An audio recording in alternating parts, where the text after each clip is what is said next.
Good morning students. In today's class we are going to discuss about abnormal colligative properties. Okay namma. So ఇప్పుడు colligative properties అంటే ఏంటి? ఏ properties అయితే solutions యొక్క ఏ properties అయితే మనకి only depends upon the number of solute particles present in the solution. ఓకేనా? So only solute particles మీద number of solute particles మీద మాత్రమే డిపెండ్ అవుతున్నాయి, నేచర్ ఆఫ్ ద సొల్యూట్ మీద డిపెండ్ అవ్వట్లేదు. అలాంటి ప్రాపర్టీస్ని ఏమంటారు అంటే కొలిగేటివ్ ప్రాపర్టీస్ అంటారు. ఆ కొలిగేటివ్ ప్రాపర్టీస్ మనకి ఓవరాల్గా మొత్తం 4 ఉండడం జరిగింది. అవే ఏంటంటే lowering of vapour pressure, osmotic pressure, elevation in boiling point and depression in freezing point. ఓకేనా? సో ఈ 4 ప్రాపర్టీస్ ఉన్నాయి. కానీ ఇక్కడ మరి మాట్లాడుకునేది ఏంటంటే అబ్నార్మల్ కొలిగేటివ్ ప్రాపర్టీస్. ఓకేనా? సో ఎందువల్ల ఇక్కడ అబ్నార్మల్ కొలిగేటివ్ ప్రాపర్టీస్ అంటున్నారు? ఓకేనా? ఇక్కడ మనం ఏం చేస్తామంటే 2 వాల్యూస్ ఉంటాయి, ఎక్స్పెరిమెంటల్గా క్యాలిక్యులేట్ చేసిన కొలిగేటివ్ ప్రాపర్టీస్ అండ్ అదేవిధంగా మనం ఇప్పుడు థియరిటికల్గా ఇప్పటివరకు మనం చదువుకున్న కొలిగేటివ్ ప్రాపర్టీస్ ఉన్నాయి కదమ్మా, థియరిటికల్గా ఆ థియరిటికల్ కొలిగేటివ్ ప్రాపర్టీస్కి మధ్యన డిఫరెన్స్ అనేది ఉందన్నమాట. ఓకేనా? ఏ కొలిగేటివ్ ప్రాపర్టీస్ అయితే ఇప్పటివరకు మనం చదువుకున్నామో వాటిని ఏమంటున్నాము అంటే థియరిటికల్ కొలిగేటివ్ ప్రాపర్టీస్ అంటున్నాం. ఓకేనా? సో ఇప్పుడు ఈ థియరిటికల్ కొలిగేటివ్ ప్రాపర్టీస్కి మనం ఎక్స్పెరిమెంటల్గా క్యాలిక్యులేట్ చేసిన కొలిగేటివ్ ప్రాపర్టీస్ ఉన్నాయి కదమ్మా, experimental colligative properties are observed colligative properties. మనం ఏదైతే అబ్జర్వ్ చేస్తున్నామో ఆ కొలిగేటివ్ ప్రాపర్టీస్కి మధ్యన డిఫరెన్స్ అనేది రావడం జరిగిందంట. ఓకేనా? సో అలా డిఫరెన్స్ రావడాన్ని ఏమంటున్నారు అంటే అబ్నార్మల్ కొలిగేటివ్ ప్రాపర్టీస్ అని చెప్పి అంటున్నారు. ఏ సొల్యూషన్స్లో అయితే ఇలా అబ్నార్మాలిటీ ఉందో సో ఆ సొల్యూషన్స్ అన్నీ కూడా ఎలా ఉన్నాయమ్మా, అబ్నార్మల్ కొలిగేటివ్ ప్రాపర్టీస్ అని కలిగి ఉన్నాయి. అంటే సపోజ్ కొలిగేటివ్ ప్రాపర్టీస్ ఓన్లీ దేని మీద డిపెండ్ అవుతున్నాయి అనుకున్నాము, నెంబర్ ఆఫ్ సొల్యూట్ పార్టికల్స్ మీద మాత్రమే డిపెండ్ అవుతున్నాయి అని చెప్పి అన్నాం. ఓకేనా?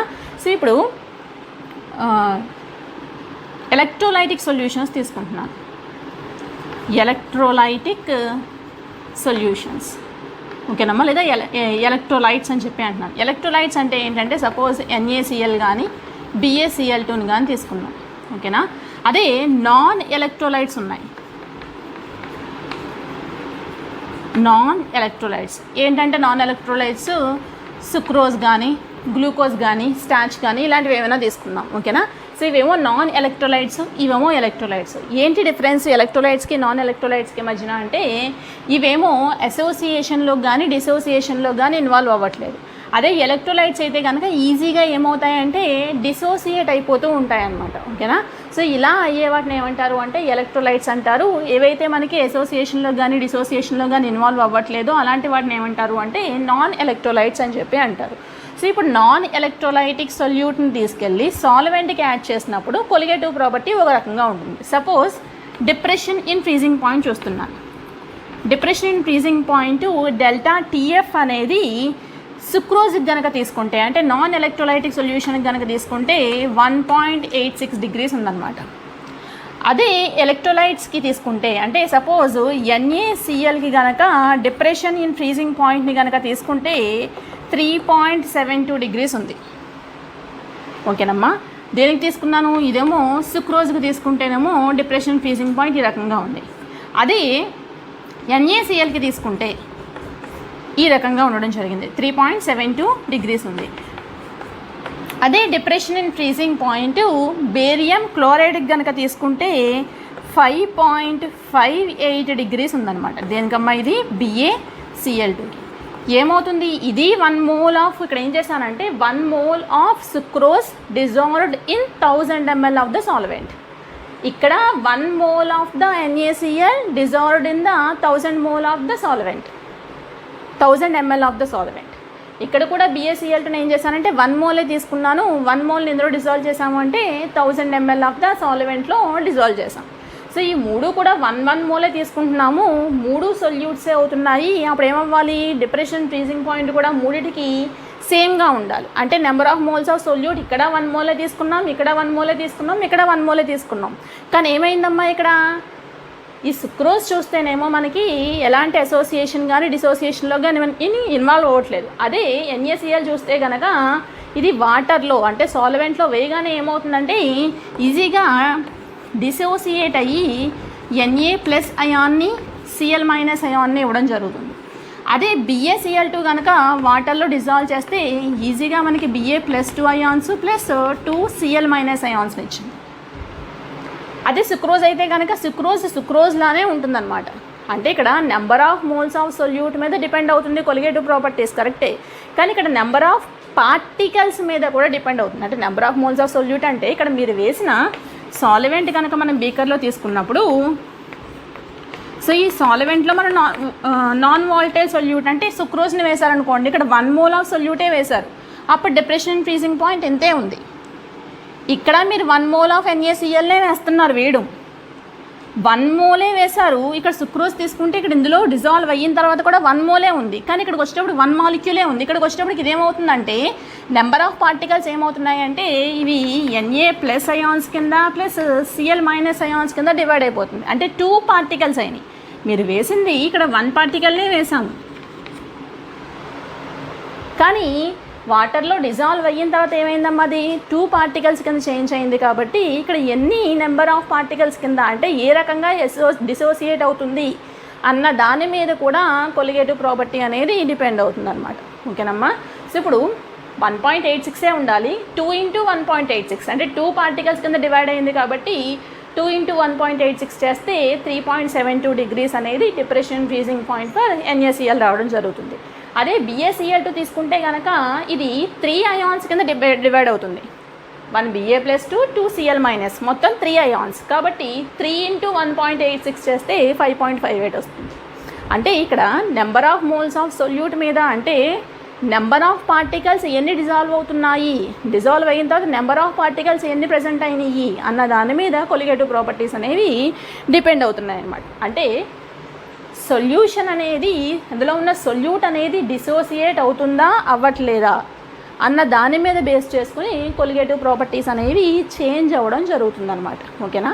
సో ఈ రకంగా చేంజ్ రావడాన్ని అంటే మనం థియరిటికల్గా చూస్తేనేమో ఓన్లీ 1 మోలే, అది ఎక్స్పెరిమెంటల్గా చూస్తే మాత్రం ఈ NaCl అనేది ఏమవుతుందమ్మా 2 అయాన్స్ కింద స్ప్లిట్ అవుతుంది. కాబట్టి దీని వాల్యూ ఇలా వస్తుంది.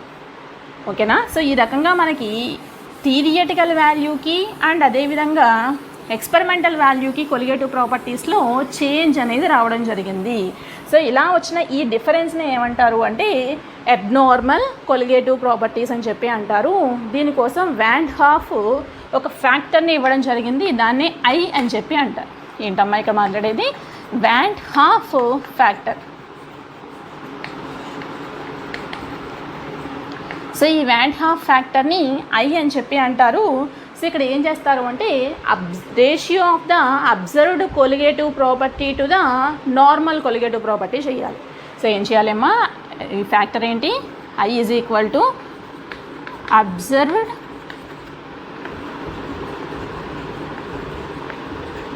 కొలిగేటివ్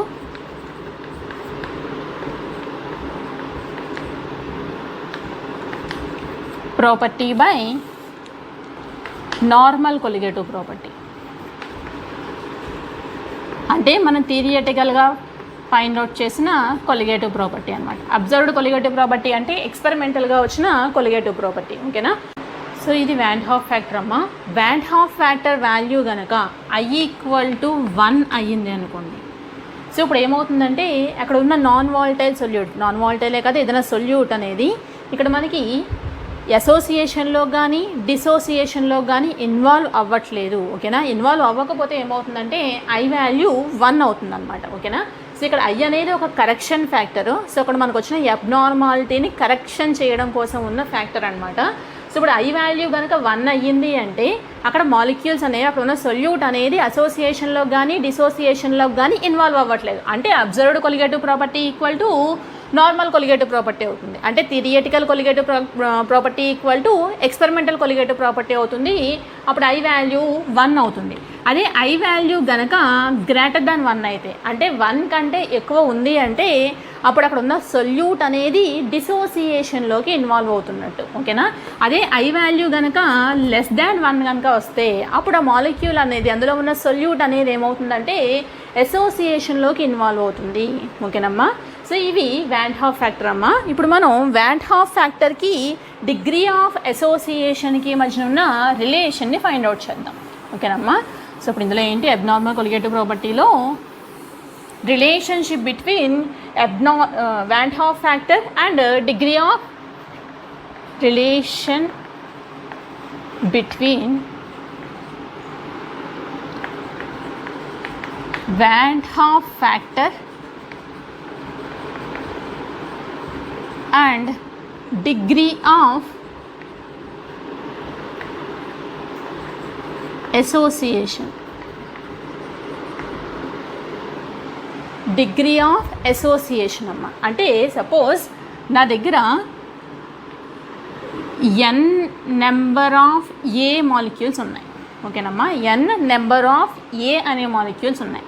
సో ఇవన్నీ కూడా ఏమవుతున్నాయి అంటే ఏ ప్లస్ ఏ ప్లస్ ఏ ప్లస్ ఏ సంథింగ్ ఇలా ఉన్నాయి.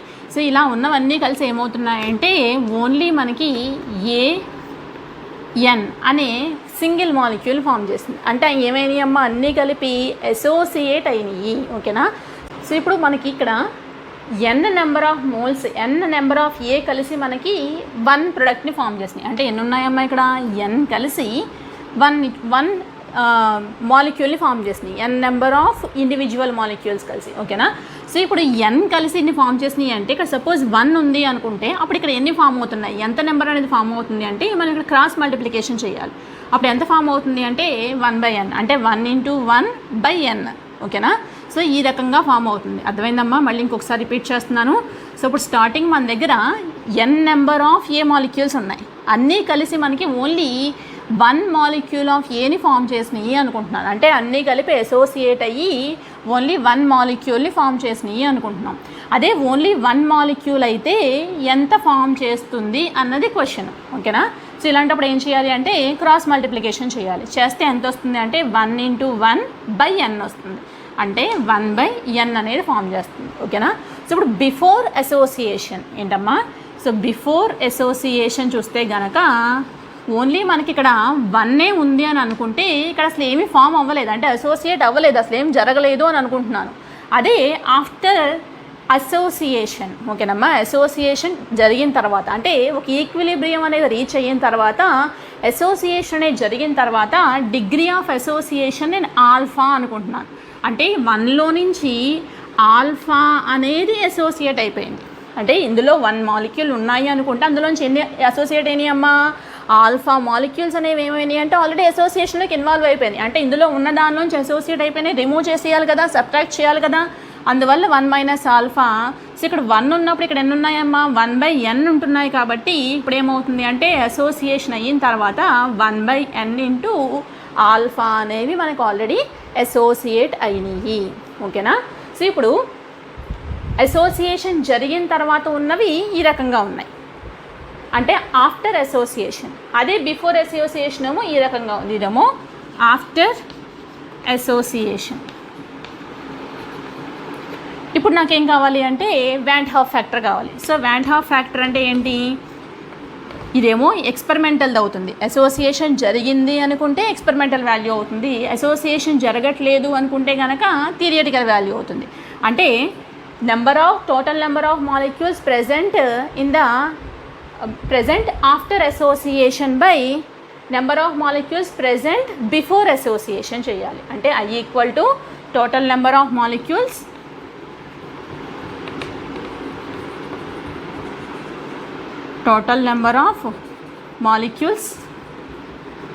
present after association by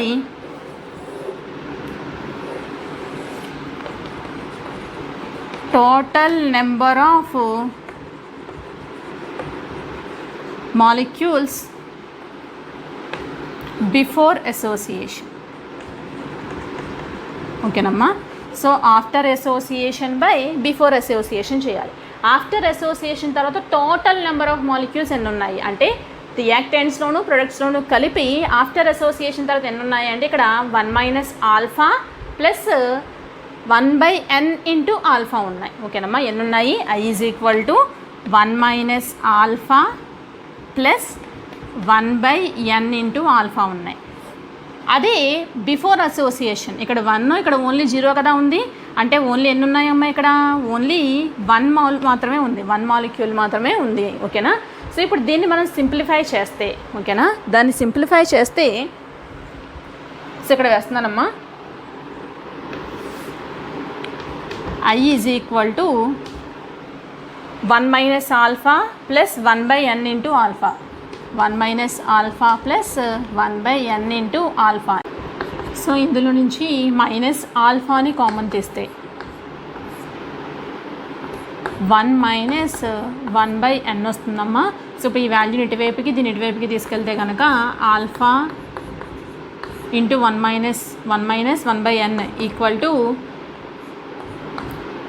1 minus I వస్తుంది. ఈ వాల్యూ ఇటువైపుకి వస్తే కనుక alpha is equal to 1 minus I by 1/n వస్తుంది, 1 మైనస్ 1/n. సో ఇక్కడ వచ్చింది దీన్ని ఏమంటారు అంటే డిగ్రీ ఆఫ్ అసోసియేషన్ అంటారు. సో ఇందులో నుంచి మనకి డిగ్రీ ఆఫ్ అసోసియేషన్ కనుక్కోవాలి అంటే ఏం కావాలమ్మా, van Hoff factor and number of moles of solute తెలిస్తే కనుక number of particles present in the solution తెలిస్తే మనకి ఏమొస్తుందంటే డిగ్రీ ఆఫ్ అసోసియేషన్ అనే దాన్ని మనం ఫైండ్ అవుట్ చేయొచ్చు అనమాట. సో ఇది డిగ్రీ ఆఫ్ అసోసియేషన్కి వ్యాన్ హాఫ్ ఫ్యాక్టర్కి మధ్యన రిలేషన్ అమ్మా. సో ఇప్పుడు మనం relation between van Hoff factor and degree of dissociation గురించి చూద్దాం.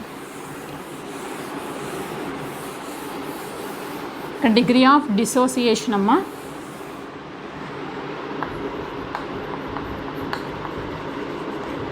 ఇప్పుడు మనం డిగ్రీ ఆఫ్ అసోసియేషన్ చూడడం జరిగింది. ఇప్పుడు మనం డిగ్రీ ఆఫ్ అసోసియేషన్ గురించి చూద్దాం. అంటే ఇక్కడ నేను ఏం చేస్తున్నానంటే ఏఎన్ అనే ఒక మాలిక్యూల్ ఉంది. ఆ మాలిక్యూల్ అనేది ఏమవుతుందంటే డిసోసియేట్ అవుతుంది. ఎలా డిసోసియేట్ అవుతుందంటే ఎన్ నెంబర్ ఆఫ్ ఇయర్స్ కింద చేంజ్ అవుతుంది అనమాట. ఓకేనా? అంటే సపోజ్ ఇక్కడ నేను NaCl తీసుకున్నాను అనుకుంటున్నాను.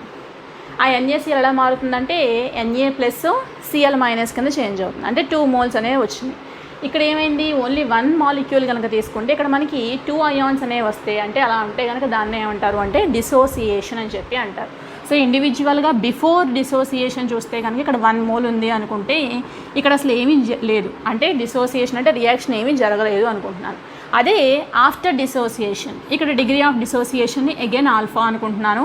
సో ఆల్ఫా మాలిక్యూల్స్ అనేవి డిసోసియేట్ అయిపోయినాయి. ఈక్విలిబ్రియం రీచ్ అయ్యేటప్పటికి మనకి ఏమైందంటే ఆల్ఫా మాలిక్యూల్స్ డిసోసియేట్ అయ్యాయి అనుకుంటే ఈ 1లో నుంచి ఆల్ఫా డిసోసియేట్ అయిపోయినాయి కాబట్టి 1 మైనస్ ఆల్ఫా కింద రాస్తున్నాను.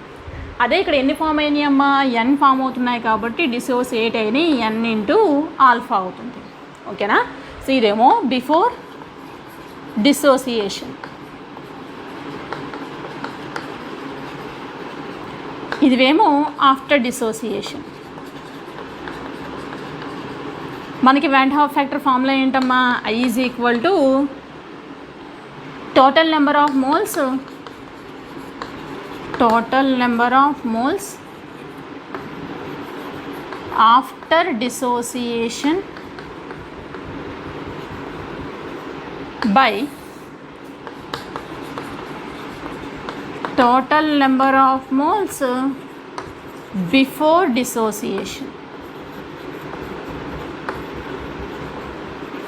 ఇదే కదమ్మా మనకి van't Hoff factor formula. So ఇప్పుడు total number of moles after dissociation అంటే ఆఫ్టర్ డిసోసియేషన్ తర్వాత ఎన్ని ఉన్నాయమ్మా, 1 minus alpha plus n alpha. So టోటల్గా ఎన్ని ఉన్నాయమ్మా, 1 minus alpha plus n alpha ఉన్నాయి. అదే బిఫోర్ డిసోసియేషన్ మనకి 1 ప్లస్ 0 అంటే ఓవరాల్గా 1 ఉంది. ఇప్పుడు కనుక మనం దీన్ని సింప్లిఫై చేస్తే సింప్లిఫికేషన్ కోసం n ఆల్ఫాను ముందు రాసి తర్వాత మైనస్ ఆల్ఫా రాస్తున్నానమ్మా, plus n alpha minus alpha. So ఇప్పుడు ఇందులో నుంచి మనకి ఆల్ఫా కామన్ వస్తుంది, 1 ప్లస్ ఆల్ఫా కామన్ తెస్తే ఏం మిగులుతుందమ్మా, ఇక్కడ n మైనస్ 1 ఉంటుంది, that equal to I. So ఇప్పుడు ఈ వాల్యూ కనుక ఇటువైపుకి వస్తే ఆల్ఫా కావాలి నాకు ఇందులో నుంచి. So I minus 1 is equal to alpha into n minus 1. So ఇందులో నుంచి ఆల్ఫా కావాలి అంటే I minus 1 by n minus 1. So ఇది మనకి డిగ్రీ ఆఫ్ డిసోసియేషన్కి అండ్ వ్యాన్ హాఫ్ ఫ్యాక్టర్కి మధ్యన రిలేషన్ అమ్మ. సో ఇక్కడతో మనకి వ్యాన్ హాఫ్ ఫ్యాక్టర్ కూడా కంప్లీట్ అవ్వడం జరిగింది. దీంతో మనకి డైల్యూట్ సొల్యూషన్స్ ఓవరాల్గా కంప్లీట్ అయిందమ్మా. ఇక్కడతో మన సిలబస్ కంప్లీట్ అయ్యింది. Thank you.